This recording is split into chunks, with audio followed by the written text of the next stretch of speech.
voltamos com um debate legal. E muito se fala na garantia de segredo entre médico e paciente, advogado e cliente, mas quando alguma informação é divulgada e pode prejudicar os envolvidos, o que acontece? Sobre esse assunto queremos falar hoje com a juíza Stephanie. O que é o segredo profissional? É interessante e o próprio Código Penal prevê uma obrigação de segredo ligada às profissões.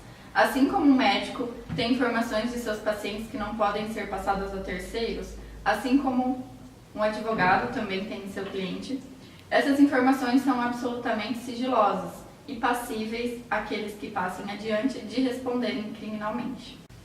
O que define que algumas profissões tenham essa obrigação de manter o segredo? As escolhas das profissões vêm de um raciocínio lógico. São profissões onde a informação foi passada em função da profissão. Por exemplo, se em uma mesa de bar você estiver conversando e souber de informações ali, são informações passadas através de um bate-papo informal. E aí você não tem a obrigação como a obrigação profissional.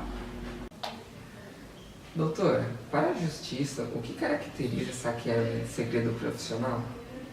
Há necessidade de provas e são inúmeras as possibilidades.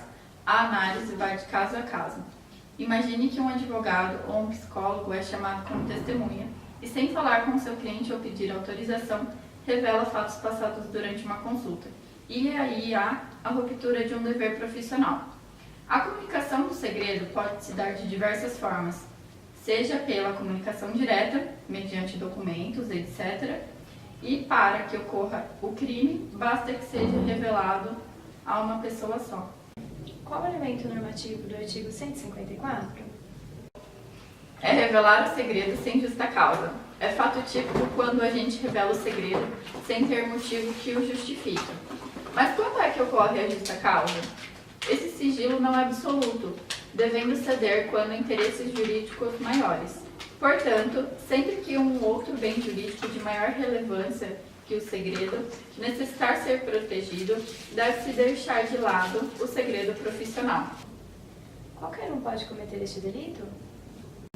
É um crime próprio, assim o sujeito ativo é quem tiver conhecimento do segredo em razão do exercício da função, ministério, ofício ou profissão, sendo função definida pela doutrina como um encargo que alguém recebe em virtude de lei, decisão judicial ou contrato. Ministério é o encargo subordinado a um estado ou comissão social.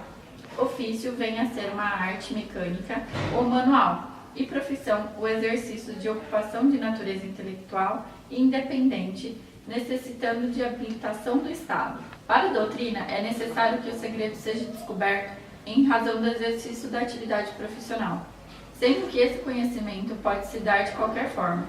Vale ressaltar que os auxiliares desses profissionais também estão sujeitos a terem de guardar o sigilo dos segredos que venham a ter conhecimento. E sujeito passivo é o indivíduo que pode sofrer dano com a divulgação de informação, ou seja, o titular do segredo, que nem sempre vai ser aquele que o revela.